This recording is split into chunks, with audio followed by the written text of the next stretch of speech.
Je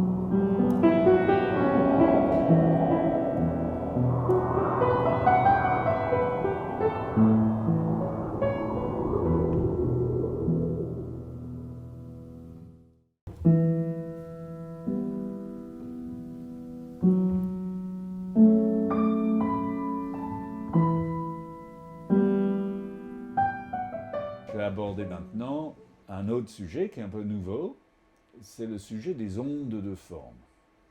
Alors dans cette ancienne façon de penser que j'étudie depuis longtemps, je découvre que on estimait que des formes émettaient des ondes. C'est-à-dire qu'un carré, par exemple, une forme carrée, va émettre une certaine onde. Alors cette onde n'est pas audible, ce n'est pas une onde qu'on peut entendre, mais c'est une onde qui peut avoir un effet sur nous. Comme la musique peut avoir un effet, la forme peut avoir un effet. Certaines formes étaient perçues comme bénéfiques, elles émettaient des ondes bénéfiques, et d'autres formes pouvaient être conçues comme mauvaises, qu'ils allaient générer une onde qui n'était pas en harmonie avec le vivant. Et donc pouvait avoir un effet négatif. Donc ça, c'est une idée très importante. Et je vais montrer ici c'est une gravure égyptienne ancienne, l'ancienne Égypte, qui vient tout à fait dans le sud de l'Égypte, à Aswan dans le sud de l'Égypte. Et c'est gravé sur la roche, sur un paroi rocheux. Ce qui est très intéressant dans cette représentation, c'est que la gravure a été faite de part et d'autre d'une faille ici. Il y a une veine d'une autre roche, vous voyez, qui traverse. Et cette veine participe à l'organisation. On voit ici un cercle qui est en dessous de la ligne. On voit ici une forme qui s'appelle le ankh. C'est la forme égyptienne. Il y a deux bras comme ça. Ici, c'est une sorte de forme en T. Et avec une forme ovale, pointue, au-dessus. Et vous voyez que la jonction de tout ce qui est circulaire est considéré comme étant le ciel, et puis tout ce qui est carré considéré comme étant la terre. Et donc ici, la jonction entre le ciel et la terre se fait sur la faille. Okay? Ici, il y a un personnage. Je ne sais pas si vous le voyez, un personnage assis, et cette ligne lui arrive au niveau du ventre. Ici. Et dans le ciel, en quelque sorte, ça c'est plus haut, ici nous avons une onde.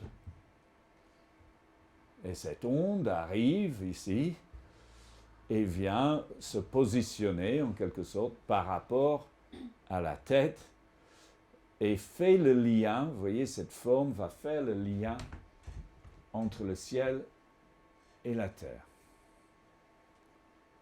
Donc ça, c'est un exemple de comment les ondes sont considérées et comment, finalement, l'encre peut représenter l'être humain, avec sa tête ronde et son corps carré, et le rôle de l'être humain qui doit faire le lien entre le ciel et la terre.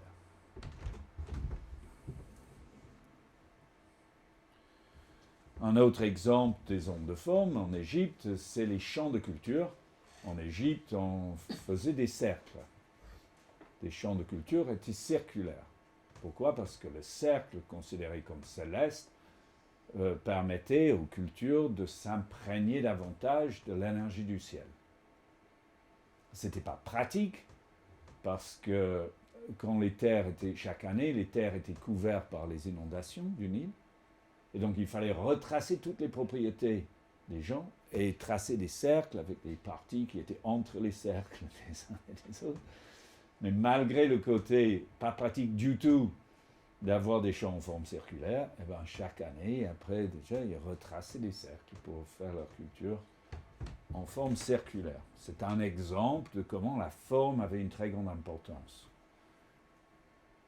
Alors, cette forme qui s'installe dans l'espace, on peut l'appeler un espace sacré si cette forme correspond à des lois célestes.